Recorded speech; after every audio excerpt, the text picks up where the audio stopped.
Hello, I'm Eva, and I would like to welcome you to another episode of The Charm of It, a podcast for knitters who share my fascination with the nitty-gritty details of our craft. This is my co-host Thistle, and I also have a cat named Moth who will probably make an appearance here shortly. It's so good to see you again if you are a returning viewer. I apologize, my throat is a little dry today, so I'm probably going to have to take pretty frequent sips. As I was saying, it's so nice to see you again if you're a returning viewer. I apologize for such a long break between episodes. It was my birthday, and that was the same as Holy Week, which if you're not Christian, is just the week leading up to Easter, so there's a lot of special services. I'm part of a very progressive and liberal Episcopal church who also does very traditional services. So I really enjoy getting to see the different chanting and choir and that kind of thing. So there was that, and so I really kind of pushed my body as far as that goes, so then I had to spend another week recovering, and then the week after that was me catching up with basic things that I hadn't been able to do while I was recovering. So I think with chronic illnesses, I just am going to have to admit what I'm sure is perfectly obvious to all of you, that I can't record every week as much as I would like to, so I will just record whenever I can. And know that when I disappear, it is not because of a lack of interest or affection for you all. So, if you're a new viewer, thank you so much for giving me a try. It's so nice for you to be here. And I would like to give a special hello to anyone who has found me via Jacqueline. I almost said Jacqueline. Jacqueline of the Brooklyn Knit Folk podcast, because she gave me a stunningly warm recommendation. If she hadn't used my name, I would not have recognized myself in the paragon of podcasting that she described. It's a little intimidating. I don't know if I could possibly live up to that description, but I will just do my usual thing and hope for the best. This is a regular episode, so I'll be talking about finished objects, answering a viewer question, doing a yarn review, and talking a little bit about a subject. Sorry, a little spacey today. And then for new viewers, I talk about my works in progress in other episodes so that I can get into lots of detail. You can see my finished objects right there on the couch. So the first one is the Tied Up with String shawl. And I knit this using the Marin pattern, which is a paid-for pattern by Isolde Teague, and I love those scallops. It's my favorite part of the pattern. And there's this cute little cross that goes above each scallop. I used Juniper Moon Findley DK, which is 50% merino, 50% silk. I got it at my former local yarn store down in Texas. They do an annual inventory sale where a lot of the yarn is up to 50% off. And that always coincides with my trip home to see my family for Christmas. So I get lucky there. And I specifically chose the yarn for this project because it is knit almost entirely in garter stitch. And so I really wanted something with a high either silk or bamboo or alpaca, some kind of drapey content, basically, so that even though it was made out of garter stitch, which I love, it would still drape nicely. And it's so much trickier to put scarves on air than it is just in general. But here is the main way that I have been wearing it, and I've been wearing it quite a bit, so that's nice. It's not quite as bright as it's showing on the podcast. Oh, there's a bee outside the window. That's fun. Anyway, I think that reds are just really tricky. It's kind of I would call it a cherry kind of cerise red in real life. I'll be sure to take some finished object photos that show the actual color so that you can see it. And I did make a few modifications to the pattern. The pattern suggests you do more increases so that it's even deeper, and then in the center part it includes short rows so that it gets really deep. And I've just found that I prefer shawls that are more scarf-like. So I just stopped increasing a little bit early, and then I just skipped the short rows entirely. I was hoping I would be able to do an extra scallop, but when I weighed my yarn, I realized that that was definitely not going to happen. Even though this is called a DK, I would consider it a sport weight, and it's a pretty light sport weight at that. In diameter, it's very similar to Quince & Company Turn, which is classified as a fingering. but yardage wise, I think it was right around 180 yards per 50 gram skein. So I think that would make it more of a sport weight. But in addition to the way that, so that's one of the ways I've been wearing it. The other main way that I've been wearing it is, and this is when I'm wearing a jacket, obviously, just like this.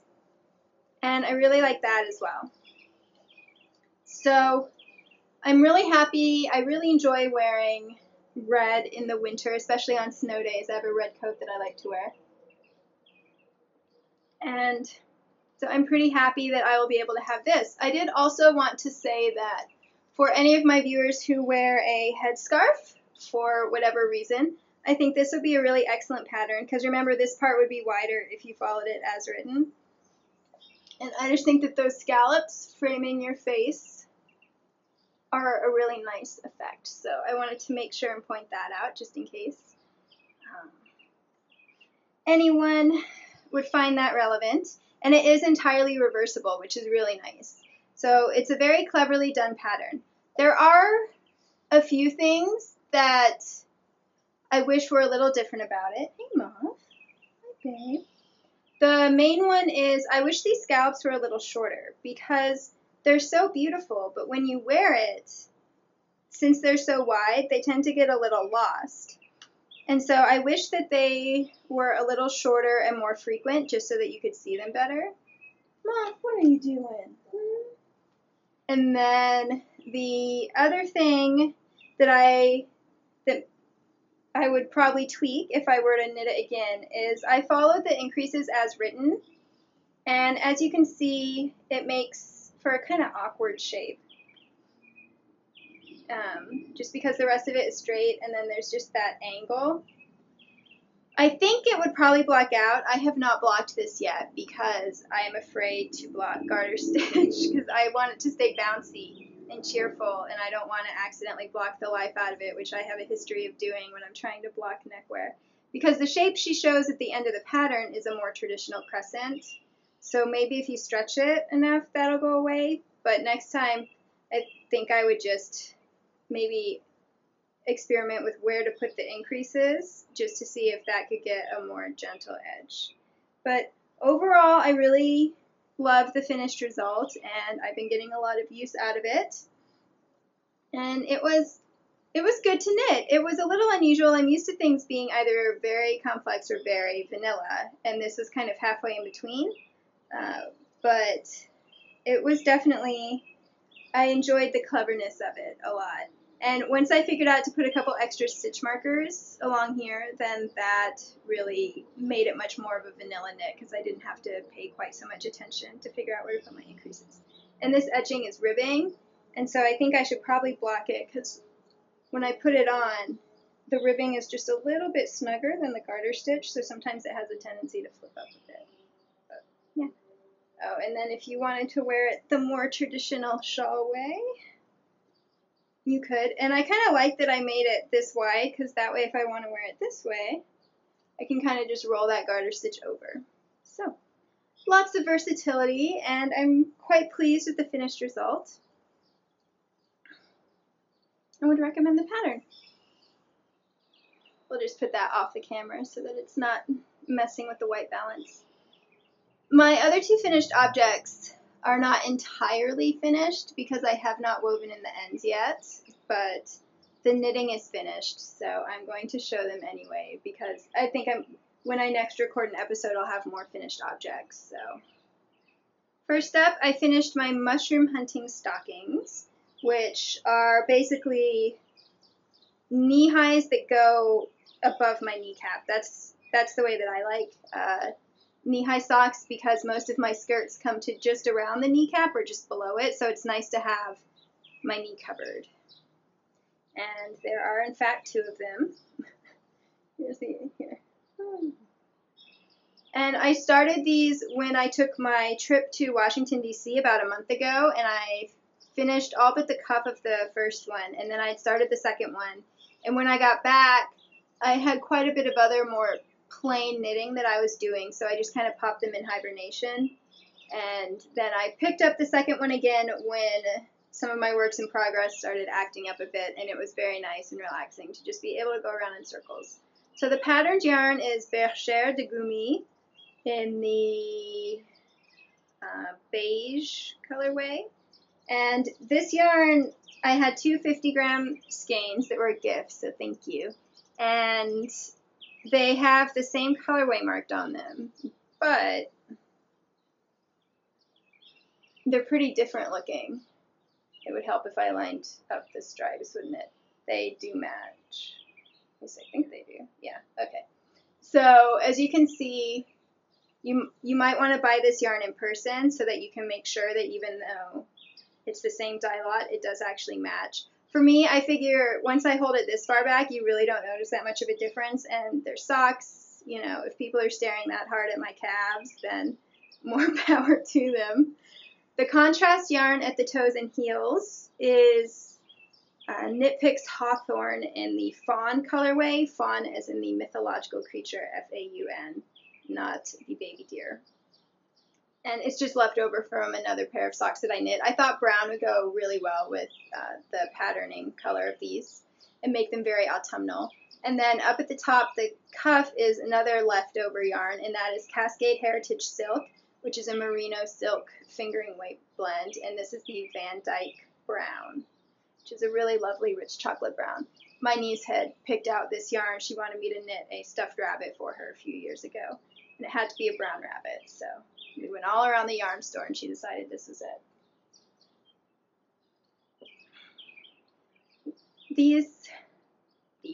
This is the third pair of knee-high socks that I finished, and I did knit one other knee-high sock. I might finish that project eventually. So I've gotten into a bit of a rhythm with them. I always knit them toe up so that I'm maximizing my yardage. And then with the contrast toes and heels, I actually had a full 20 grams of the patterned yarn left over. So keep in mind that I have short legs, and I wear a size 6.5 to 7, which is a European 37 shoe. So I don't need a super long foot either. But I have found that knee-high socks do not take as much yarn as I would have thought they did. I talked last time, I tried out the whirlwind toe for the first time, and I really liked that. And I talked about the heel that I did on my last episode. So if you're interested in how I do a heel flap and have the contrast on the bottom, then do that. Watch that. And then for the cuffs, I just do 2x2 ribs so that it's reversible, so that I can wear the cuff, yes, either up or down when I'm actually wearing the socks. And then I use Jenny's surprisingly stretchy bind off. Usually I don't use this bind off because I find it flares too much, but for knee-high socks, I put a lot of negative ease into them so that they'll stay up, and that means if I don't have a really stretchy cast on, I can't get them on.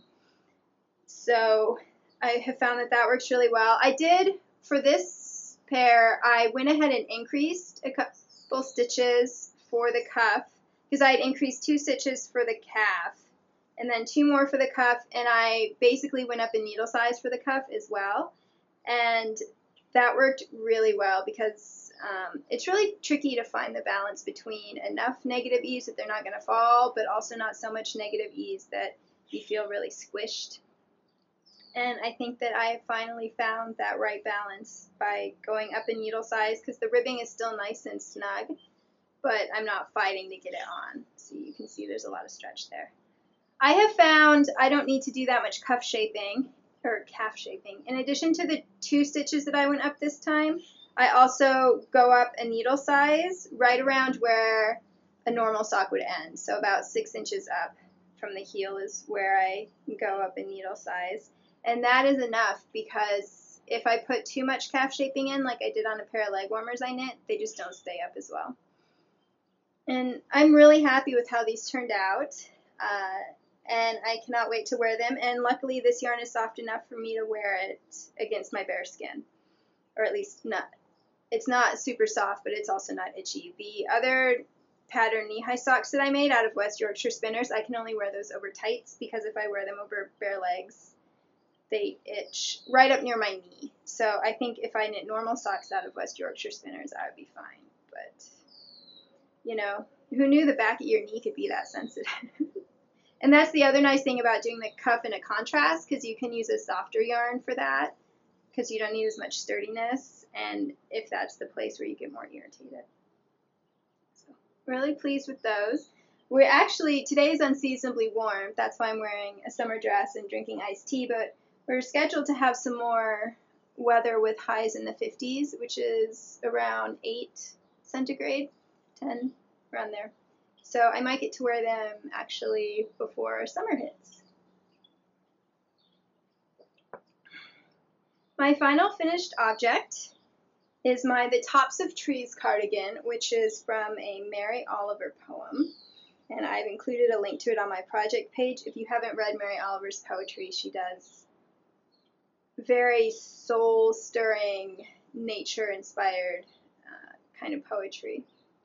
And her work never fails to inspire me and make me see the world in a different light. So this is the second project I've named after her works. And I knit it using the Inspire Dacos. It's in the Botanical Knits books. It is called Twigs and Leaves, the Twigs and Leaves cardigan pattern. And I knit it with stash yarn that is Ultra Alpaca, the worsted. It's 50% wool and 50% alpaca. If I'm going to knit an indoor sweater, I stick to sport weight at the very heaviest, but I really have wanted a kind of outdoor wear jacket that is quite fitted and kind of Victorian to wear over my full skirts. And so that was my goal when I was knitting this, was to always have an outdoor cardigan. So I knit it on a slightly firmer gauge than she calls for to get it a little more windproof. And then, of course, with 50% alpaca, it's going to be quite warm. I have to start a new segment, so I will go ahead and put this on for you for like 5 seconds to talk a little bit more about it and just pretend you don't notice the few ends. I've woven in most of them, just not all of them, and then I need to sew the buttons on more firmly. It is too warm to be wearing this sweater, but you can see it's quite fitted through the waist and hips, and I did a modification to this area of the sweater based on another Ravelry member's project and her notes. And so I talked about that more on a previous episode, and I have her project linked on the project page. And then, so it's quite fitted there, and then here's the yoke. I just love that little tree thing. And I've got a lot of ruffles on this dress, so it's making it poof up a little more. But you can see I did a pretty deep arm size. I did 8 inches, which the pattern calls for 7, I think. And I talked more about that on my other episode too. But basically, I want to be able to wear long sleeve shirts under this without having to worry about it getting too bunchy there. So, and then finally, let's see if I can show you this. Woo! Hopefully you're seeing the owl. Now I'm going to take this off before I have a heat stroke, but overall I'm quite happy with how it turned out. I will talk about the buttons here in a minute. Just in case you couldn't see the owl, there she is. And the pattern is written with just a plain back, but since the charts for both the fronts, go either way, I thought it would be really easy to add them to the back as well. And then since there were just 8 stitches left, it was very easy to add an owl to the middle. I apologize. I didn't realize it was trash day. So hopefully I'll be able to edit that out because I don't really have time to record later. But apologies about all of that noise. And I just gave the owl bead eyes that kind of match the buttons on the front that are left over from another project. In case you are not familiar with the cabled owl, it is a very simple cable. It's done over 8 stitches, and it's the exact same cable 3 times. So every time you're moving 2 stitches out, 2 stitches out, then you do 8 rows, you do the same cable, so 2 out, 2 out, 4 rows, 2 out, 2 out. So I think it's pretty cool that such a simple recipe leads to such a cute effect. And I really like having an owl perched on the back of my sweater. You might have noticed that the button band is a little wavy, and that's why I haven't secured the buttons on fully yet. I've been kind of debating. I tried it on with just the buttons safety pinned, and it clearly wasn't symmetrical. I used a different buttonhole method than I usually do. It's actually the method that was suggested in the pattern. Usually I would just do Pam Allen's double yarn over method, but when I tried that, these buttons are so big that they didn't fit through. And so this is one of the buttonholes where you bind off and then you cast on. And I didn't realize how much more it pulls that way. And so I'm thinking about going back and moving the buttonholes further in towards the sweater so that when it's closed, which is the way I plan to wear it, they will be centered. However, when I tried it on with the buttons just attached with the safety pin, even though it wasn't centered, because it pulled enough, it still looked centered, and it actually looked really cool with the wider band. So then I thought, okay, I'll just leave it alone. But now that I've sewn the buttons on instead of with a safety pin, they're behaving slightly differently, and so I'm getting that wavy effect, which I'm not a big fan of. So that is why the ends of the button band are not woven in, and why the buttons have not been firmly sewn on, is because I'm still trying to decide. And usually I'm such a product knitter that I kind of rush the finishing so that I can go ahead and wear the finished result. But then that leads to me wishing that I had done something differently, but not wishing it hard enough to want to go through the hassle of unweaving the ends and redoing it all that way. And so I'm trying to slow myself down and really take my time with questions like that. So that's why I have not done that yet. We still have a little bit of cool weather left, so I should be able to wear it at least one time, even if it takes me a few more days to decide. I guess I shouldn't call this a finished object, since I might be redoing it. I just go back and forth a lot. I'm not sure.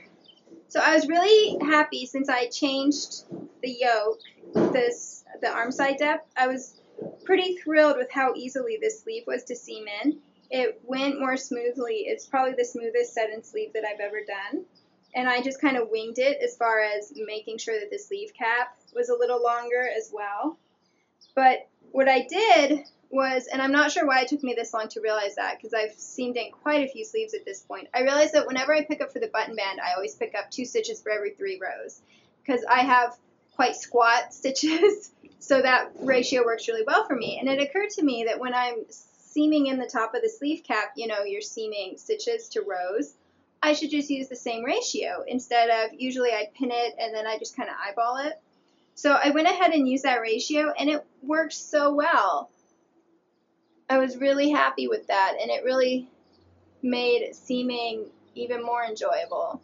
So I definitely plan to be using that ratio in the future. I will say that the pattern has you do the decreases a little bit in from the selvage, and I think that when I'm wearing it, it kind of makes it look like the seam is here instead of here, so it makes it look like it's a little too big for my shoulders, even though it fits really well in the shoulders. So next time, I will go ahead and keep the decreases right next to the seam instead of one in. But overall, I am really happy with this. I still haven't made up my final mind, I guess, about the buttons. I liked how I shared a photo on Instagram, and most people said it looked intentional, and I really like how it looked then, so I just need to figure out how to sew them on in a way that replicates attaching them by a safety pin. The buttons are ones that I found. My sister came to visit for my birthday last year, and we went and explored a kind of urban hipster-esque neighborhood, you know, one of those places with lots of fun little indie stores, and one of them had a big bowl of buttons, and each button was 10 cents, and I managed to find 6 that matched, so that was really fun. And then the final thing about this sweater is when I seamed it up the first time, it was a little too baggy, and I was quite disappointed because I wanted it to be fitted. And I think what happened was I gone for 0 ease because I only had 6 buttons, and so I didn't want the sweater to be so snug that it was pulling like that, which usually I just put more buttons on if I'm making a cardigan very snug. But it turns out, I'm not used to really knitting worsted weight sweaters, and it turns out when you do a worsted weight sweater with 0 inches of ease, it just looks a little baggy. It doesn't look fitted. So I just went back and re-seamed the side seams And instead of having a 1-stitch selvage, I did a 3-stitch selvage on each side. So basically the same thing I did for my lace sweater. And so that took out 8 stitches around the whole thing.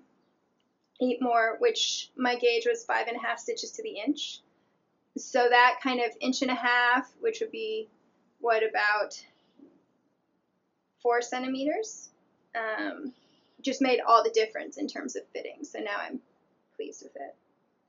And those are all of my finished objects. My camera battery is blinking at me, so I'm going to go put the spare battery in. The question is from Lonely Hunter, and it was a YouTube question. I know I have questions from the Ravelry group, and I definitely plan to get to them. I just want to talk about that in a separate episode.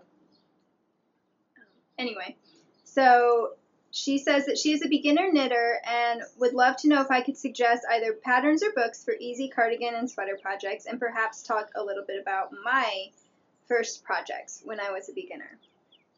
So I'm happy to do that. The 2 books that I used for my first sweater project were Amy Herzog's Fit to Flatter, and that taught me how to do waist shaping, which might as well be called like bust and hip shaping, I don't know, fitting. They taught me how to fit the sweater to me. And Ann Budd's Handy Book of Sweaters, which gave me the numbers I needed for the yoke section. And I will go ahead and show you my first sweater, because I'm going to be doing a yarn review today about it anyway. So here it is. And I chose to do a raglan because that seemed a lot easier.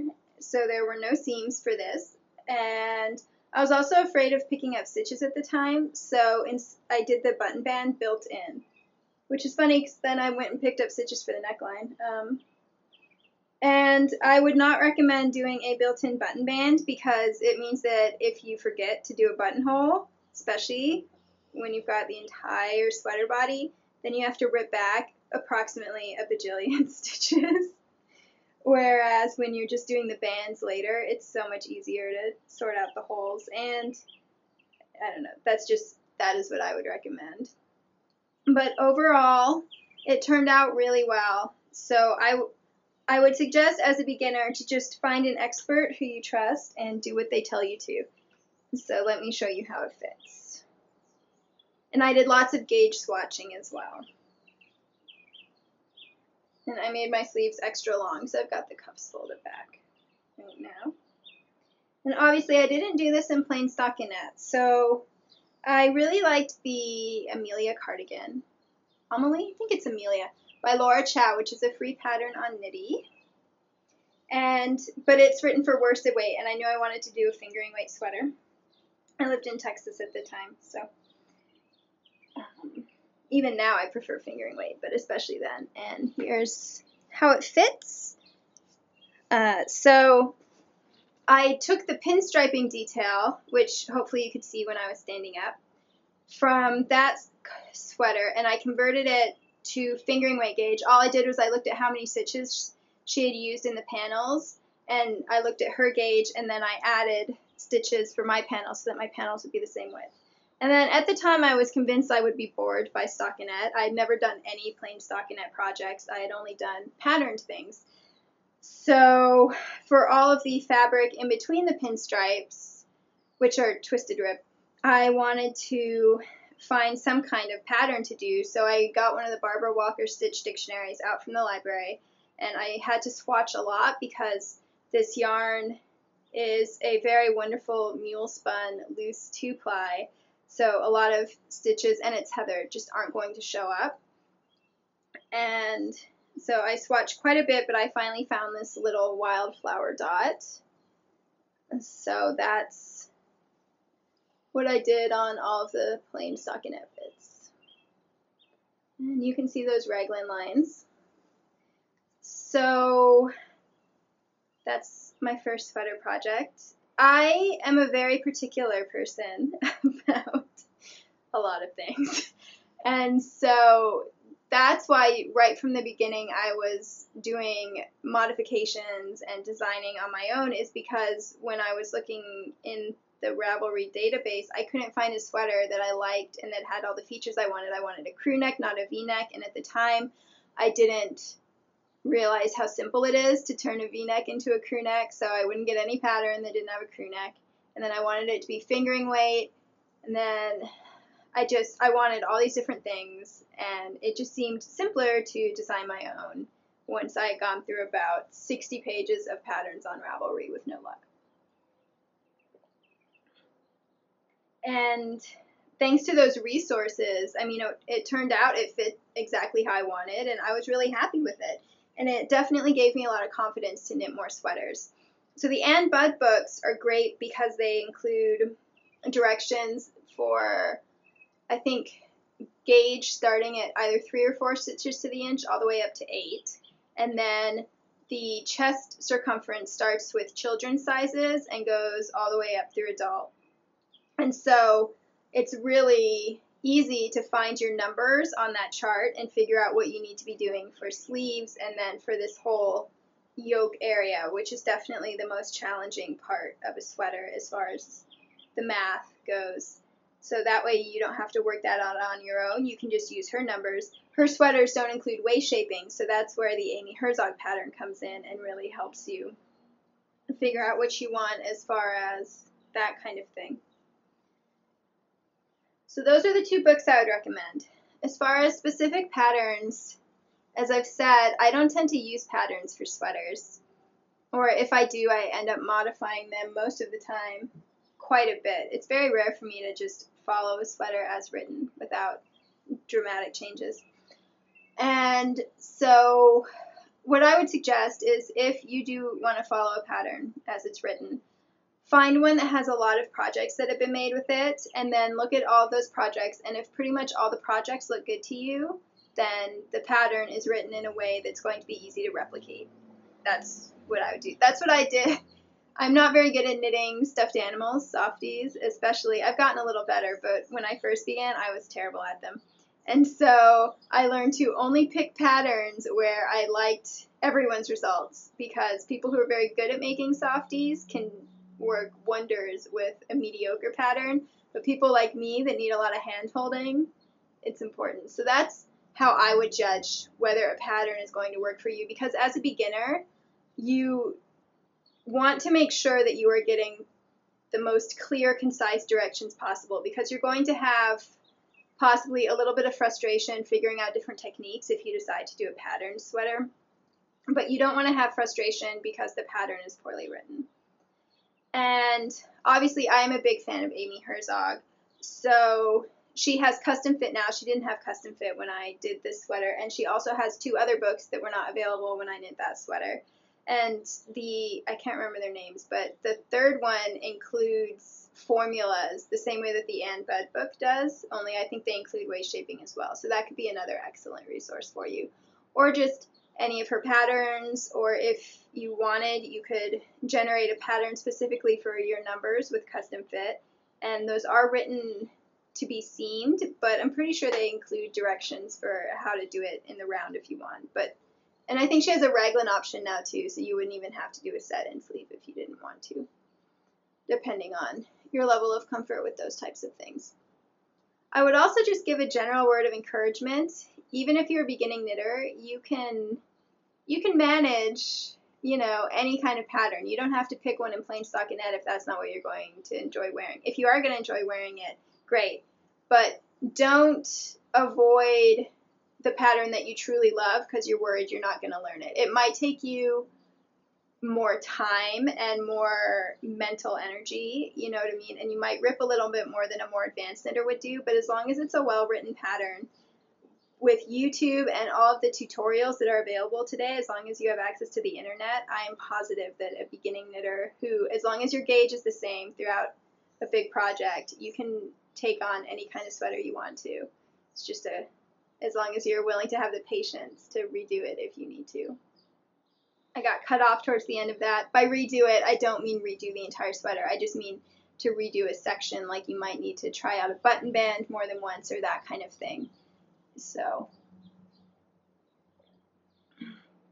yeah, I mean, sweater knitting is wonderful. It's very empowering and very fun, and I would definitely encourage you to just jump into the deep end, because once you've tried it once or twice and you realize, you'll see that it's much simpler than it seems at first. So that would be my suggestion there. And now I will talk about a yarn review. So I'm going to talk about Beaver Slide yarn today because it's been a while since I've talked about a farm yarn. And I'm a big fan, kind of, I guess you would say, philosophically, intellectually, of farm yarns because I really love how they tend to have less of an environmental impact. They tend to have a better social impact. And for those reasons, I really like to knit with them, and I haven't really been doing that much lately, so I need to work on increasing the amount of farm yarns I knit with again. I've got a couple of my sidelines to try out. So Beaver Slide is a sheep ranch in Montana, and they have merino sheep as well as Angora goats, which are what you get mohair from. And so then they shear the sheep and they send them to a mill in Canada, which is fairly, Montana and Canada are not that far away. I'm sure it's closer than if they sent it to a mill in Texas. Anyway, that does mule spinning, which means that, oh, I should have brought the ball of yarn over. 1 minute.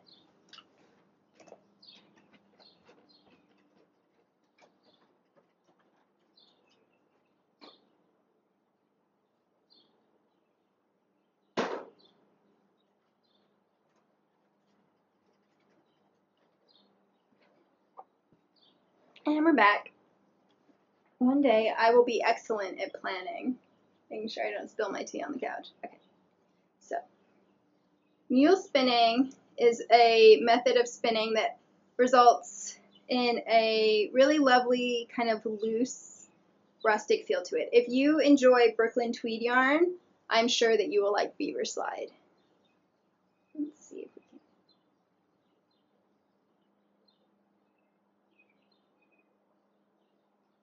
So I'm not sure if you can see, hopefully you can, but that is quite loosely spun. You can see it's very light and airy. So this is woolen spun.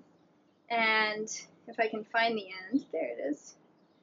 I will show you, whoops, thought I had the end. So part of being woolen spun means that it will break more easily than a worsted spun kind of sock yarn, merino, cashmere, nylon type yarn would. But as you saw, I still had to put a lot of pressure on it. It's certainly not going to break when you're knitting. I was just showing that it has kind of the features, and then it's a 2-ply. So there you go. And almost all of their yarn is a blend of merino and mohair. Usually it's about 80% merino and 20% mohair. It comes in the most beautiful heathered colorways. I didn't get the shade card. I didn't grab that while I was up, and I don't really feel like getting up again. But you'll just have to trust me that it comes in a huge variety of heathered yarns. It's very affordably priced. It's about $14 for 450 yards of their 2-ply sock/sport. That's what they call it. And that's what I used to knit this sweater out of. I would call it a sport rather than a fingering. I knit this at 7 stitches to the inch, and it's very dense. If I were going to knit with this yarn again, I would aim for 6 stitches to the inch at the tightest. So that's a sport weight. So it's quite affordably priced, especially when you consider how ethically made it is. I think it's about half the price of Brooklyn tweed yarn. It's not, well, it is breed specific, but. And in my opinion, it's not great at showing off texture. As I told you, I had to swatch a lot to find a texture that looked good, although I think it looks quite lovely in the twisted 1x1 rib. It's getting blown out. This is the choke cherry heather, by the way. And this is Mountain Twilight in a weight that they no longer carry. But it's a really nice purple. But where it really shines is lace. So look at how nice and lovely that lace is. It's very open because of the 2-ply, and it's got that great halo from the mohair. And it's quite a sturdy yarn. And here it is in stockinette. It also just looks really pretty and kind of rustic in stockinette. And then I guess I can show you there's a little bit of garter on this cardigan as well. So I love everything about this yarn except the mohair content. Tragically, my skin cannot handle mohair in a sweater. And so neither of these are next to the skin soft for me. And even with a long sleeve t-shirt, most of the time I can still feel a prickle through the t-shirt. So they don't get worn as much as they should. And I had already bought the yarn for this sweater before I realized how prickly this one was because it was on sale. And so when I went to design this sweater, I took a lot of steps to try to make it as unprickly as possible. I have found that the warmer a sweater is, the more likely I am to feel a prickle factor. So I knit this at a very loose gauge. It's listed as a DK yarn, and I think I knit it at like 3.5 stitches to the inch or something. And I knit it pretty much all over lace, not the sleeves, but the body is all over lace so that it would not be as warm. And I knit this planning to wear it over my pajamas in the fall and winter when I'm always wearing long sleeve t-shirts to sleep in. So I wasn't planning to wear this with anything other than long sleeves. And it worked really well. I finished this towards the beginning of April last year, and we have very slow springs, so I was still wearing it well into May for my nighttime walks with Thistle. And it worked really well then, and I was really happy with it, but unfortunately this past season, my skin has become a lot more sensitive, so sweaters, yarn that I used to be able to wear next to the skin, I now have to wear a layer with, and yarn that I used to be able to wear a layer with, I now can still feel the prickling even through that layer. So that's disappointing because this yarn is so wonderful and it comes in so many colors and I would knit so many beautiful sweaters with it, but with the mohair content I just can't. It is kid mohair, so depending on what your level of sensitivity is, it might not be a factor for you, but that's been my experience. I would definitely happily use this for hats. I think it'll make really nice warm hats. I'd use it for mittens as long as I was lining the cuff. I might be able to use it for a scarf because I can wear yarn around my neck that I wouldn't be able to wear in a sweater. It's hard to tell today because it's unseasonably warm. And then I was thinking, I've got quite a bit of yarn left over from this sweater, and I was thinking that it would make some really nice leg warmers to wear over tights in the winter. So I think this is excellent yarn. I think it's an incredible value for the price, and I would highly recommend it, but only if you know that you're not going to have problems with the mohair content. Otherwise, just buy a skein so that you can test it. I'll talk about this in the upcoming topic segment, but basically I have learned the hard way that I really need to I need to do a swatch before I buy the sweater's quantity so that I can evaluate for my skin because it's a little high maintenance. I'd forgotten to say, I also think that this yarn would make really beautiful cables the same way that Brooklyn tweed looks beautiful in cabled things. It's going to be quite lightweight and airy because of the woolen content. And then finally, and this is a first for me, I have decided to pass along both of these sweaters. Not because I don't love them, but because they just don't get enough wear for me, and I don't want my sweater drawer, I've knit quite a few sweaters at this point, so I don't want to have sweaters in my sweater drawer that are reproaching me. I'm trying to view my skin change in the same way that I would, if I gained enough weight that suddenly some of my sweaters didn't fit anymore. There's no point in holding them around, I don't think it's good mentally to do that. And so I am going to go ahead and pass these along.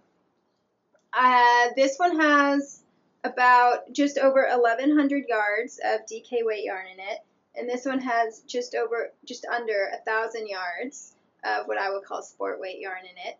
And whoever wants them, just leave a comment, and I don't mind if you frog them for the yarn.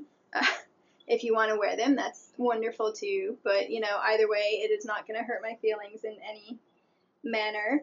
If you're in the US, I'm pretty sure I can send them first class. I would have to double check. As long as I can send them first class, which would mean they're under 12 ounces, then it shouldn't cost me that much to ship. If it does seem like it's going to cost me more like priority shipping, so more around $7 to $10, then I will ask that you help me out with the shipping. But that's the only thing that I would ask. And I will go ahead. I'm really not sure if there's going to be any interest in that kind of thing, but I thought I would offer them on the podcast before I just donated them to the thrift shop. As I said, definitely if you're sensitive to wool, these are not going to be the sweaters for you. But if you're not sensitive, not to wool, sorry, the wool is merino. If you're sensitive to mohair, these are not going to be the sweaters for you. But if you're not as sensitive, then I think it's really great yarn. And I am happy to put the measurements of the sweaters up. But generally I have a 33-inch bust line and a 24, 25-inch waist. And so that's generally what I knit for. And there's about 10 inches for me. Usually, so the crop cardigans usually go about 10 inches down from the armhole. This one has nice long sleeves, so the fact that I have slightly shorter arms shouldn't be an issue. And this one actually also has long sleeves that you can turn back with the cuffs, so sleeves shouldn't be an issue. And this one goes down to mid-hip on me, and it's got little pockets in the front. I'm pretty sure the dimensions or the measurements are on this project page. I'm not sure if they are on this one, but I think the best way to handle it is to I'll put up 2 different threads in the Ravelry group, just so that if there is more than one person interested, then I can just do a random number generator. If you're international and you're willing to pay the shipping, then I'm perfectly happy to mail it to you. The shipping to international destinations has gone up a lot since last year, so I would urge you to get an estimate from the U.S. Post Office website, unless you are fine committing to whatever. But I would say you should expect it to be at least $15 in shipping internationally. Even like an envelope is $9. It's ridiculous. Yeah. You don't have to be a member of the Ravelry group. I know some people just don't do groups, and that's perfectly fine. So if you post as a guest, that works too. I just think that Ravelry will be the easiest way to do it because they number their posts. YouTube doesn't number the posts. And if you don't have a Ravelry account, it's free to sign up. So I think that that'll be the best way to handle it, and I'll be sure to include the measurements of the sweater and that kind of stuff in there so that you can decide. And let me know. That in no way reflects what I think is the value of the yarn. I'm just trying to be realistic about the sweater use. And if no one wants them, that's fine too. I'll just frog them and use the yarn for other things. So finally, I thought I would talk a little bit about frogging finished objects this week, since it's been on my mind. And not even so much frogging, is just, I've noticed that sometimes there are projects that I knit and then I don't wear them for whatever reason, and I feel guilty about that because I made it and I want to be appreciating it, and usually it's out of yarn that I really love. And for me, knitting, the yarn of knitting represents a very large part, most of my fun budget money. So, you know, there's a financial factor that's going on.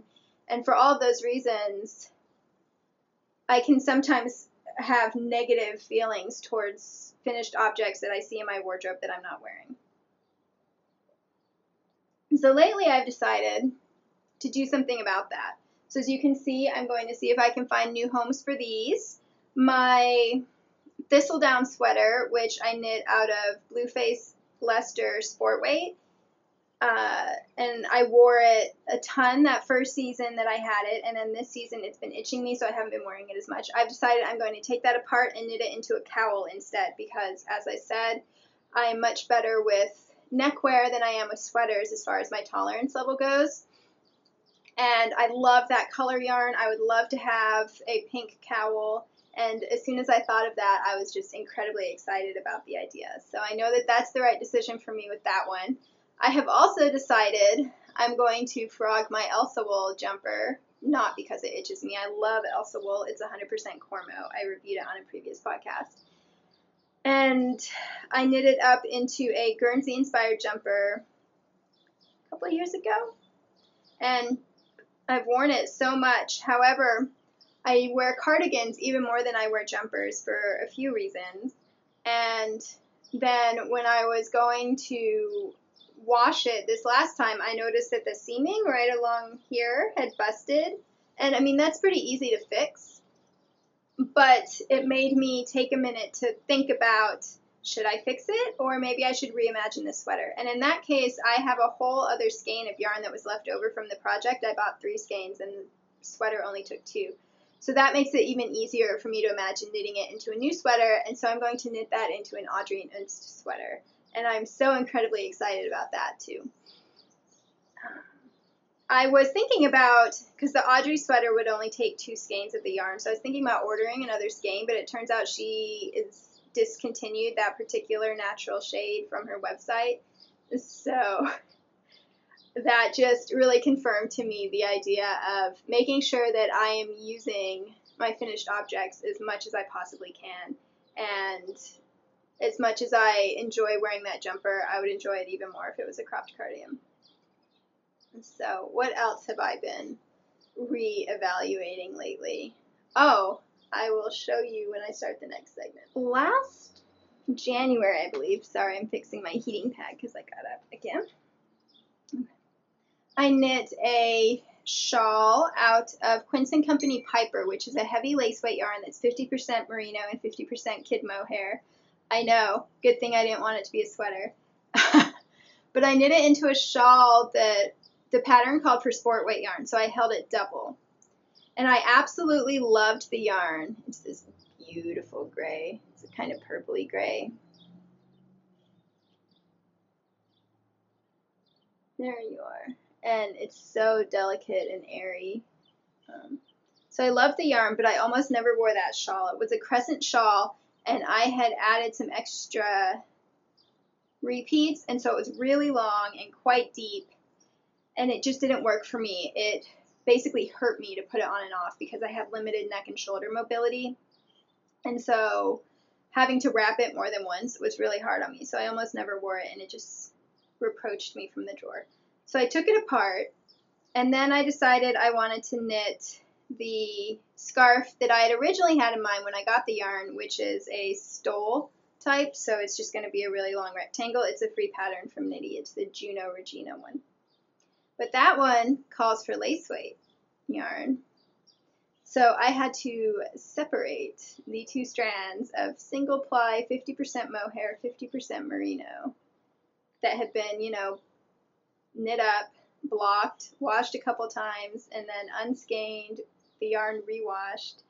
So that took about 8 hours. What I did was I put the hanks on my skein winder, and then I pulled it apart and was winding 2 different balls. I did balls instead of cakes because it just seemed easier.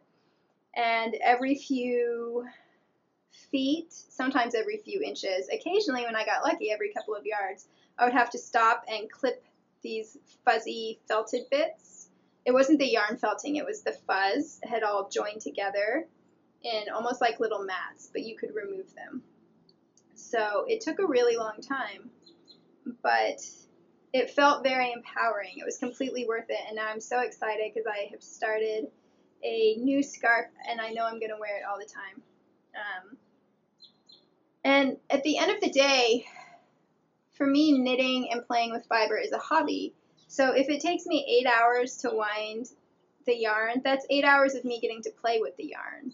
So I don't really resent that it took that long, because especially when I wind it into balls, it doesn't hurt me as much as winding it into yarn cakes does. So I just did it. I worked on it on and off when I felt like it. If I hadn't had a Swift, there's no way I would have been able to do it. But as it was, I was able to do it, and I'm so impressed because, I mean, the yarn doesn't look worn out, So especially as a single ply, I was very impressed with how sturdy this has been. And you can see it's knitting up into just lovely fabric. It doesn't look like it's super worn or anything. So that's another project that I decided to reinvent. And then another quince project is I had knit a kind of, it almost looks like a morning jacket. Morning is in morning, afternoon, evening. That, like, I don't know, Victorian gentleman would have worn or something. And I loved the idea of it, but I didn't wear it for a few reasons. Mainly because the pattern called for worsted weight knit at 4 stitches to the inch. So the yarn that the designer used must have been a very heavy worsted weight, and Lark is quite a light worsted weight, and so when I knit it to gauge, it would let the wind in, and there wasn't enough ease in the sleeves for me to wear it over long sleeves. And so there just never felt like there was a good weather time to wear it. So I'm going to knit that up into a cardigan that basically replaces this one's function. So it'll be kind of my sweatshirt equivalent. So I'll be able to just throw it on when I'm running Thistle downstairs before bed. For new viewers, I live in an apartment building, so I can't just let the dog out in the yard. So I'm very excited about that, and I'm debating whether to cast that on now or not, actually. That's one of the things that's been in my mind, I've been thinking about. So, and I apologize. I know that I say so a lot. It's my filler word of choice. I should work on that. In conclusion, I suppose what I want to say is that I have found it very empowering to reclaim yarn, because not only am I no longer reproached by a project that I'm not wearing that frequently, so I don't get that like kind of guilt or anything, but I end up with a new project that I love, and I get hours of knitting pleasure without having to pay for any yarn. So it feels very frugal, it feels very environmentally friendly, and it seems like one of those things where once you start doing it, you start looking for other things that you can potentially frog and use the yarn for something else. So that's just what's been on my mind lately. And in the case of these sweaters, I've decided to see if they'll find a new home, because, as I was saying, I have a limited use for yarn like this. And I do have leftovers of both of them that I was planning to use for hats, leg warmers, that kind of thing. But if you think that you would use the leftovers, like if you would need to knit it into a slightly larger sweater, we can definitely talk about that in the thread. So I have all my stash information is also on Ravelry, so you can see how much of the leftover is also in my stash if you're curious. But yeah, other than that, other than these two sweaters, it's the other projects I'm considering I would reuse the yarn for myself again. And it's definitely, I would encourage you to not let finished objects stay if they're making you feel guilty for some reason, because I didn't realize how guilty I was feeling until I reclaimed that yarn, and it was like a weight had lifted and all the excitement was back. So that has been the subject that I want to talk about for this week, and I believe that is everything I need to talk about. I have been meaning to introduce my third pet on the podcast for some time. If you follow me on Instagram, you know that my third pet is named Nutmeg, and she is a corn snake. And I know that some people have very strong negative reactions to snakes. So I don't want to spring her on you. And if you are hesitant about snakes, or you don't want to see her, even though she's really cute, then you can go ahead and stop now. It has been wonderful talking with you. I hope to see you again shortly. And thanks as always for viewing. If you would like to keep up with me, I am the Charm of It on Ravelry and Instagram. Yeah, and I'd love to hear from new people. I started the podcast in order to kind of create a virtual knitting circle for myself, because I didn't have a local one. So if you want to get in touch, feel free. I definitely always enjoy having new knitting friends. So I will see you hopefully in the next week or two, and thanks for tuning in. Okay, so everyone who's afraid of snakes has turned off the camera, right? We're good? So the rest of you, don't tell, but Nutmeg has been in my pocket the entire time I've been recording. So that's what I I have a new reason to love dresses with pockets because I can keep Nutmeg in them. There she is. And as you can see, she's basically all the colors of fall, so that's where her name comes from. And she will get even brighter as she grows. She's a little over a year now. I got her last August when she was 6 months old, and she was quite small and quite a bit darker. And she has shed 3 times since then, so she's grown quite a bit, and each time she sheds, she also becomes a little brighter. She turned 1 in February. And when she's fully grown, she will be between 4 and 5 feet long. Right now, I mean, it's really hard to measure the length of a snake, but she was about 22 inches when I first got her. I would guess she's over 3 feet right now. She just doesn't look it because she's, you know, corn snakes are thin. So as I was saying, she'll be about 4 to 5 feet long when she is fully grown as an adult, and she will be about 1 inch to 1.5 inches. Oh, sorry, sweetie, in diameter. There we go. Yeah, I just know that a few people have been interested in her, so I thought it would be nice for you guys to get to know her. I didn't introduce her when I first got her because as babies, corn snakes are very vulnerable to a lot of things, and so she was very nervous and quick to move, kind of the way she was when I first pulled her out of the pocket, except she was much smaller, so it was quite tricky to keep a handle on her. She's the first snake I've ever had, so it was kind of a learning curve for both of us. I really love her, and I think she's a lot of fun. She lives in the terrarium most of the time, and I just thought it would be fun to introduce her. Hey, silly. So, there you have it. Oh, nice. And they are really strong and acrobatic, so it's really fun to watch her when she starts climbing, or her body is pretty much just one long muscle, so it is very impressive. Thanks so much if you wanted to meet Nutmeg, and I will see you next time.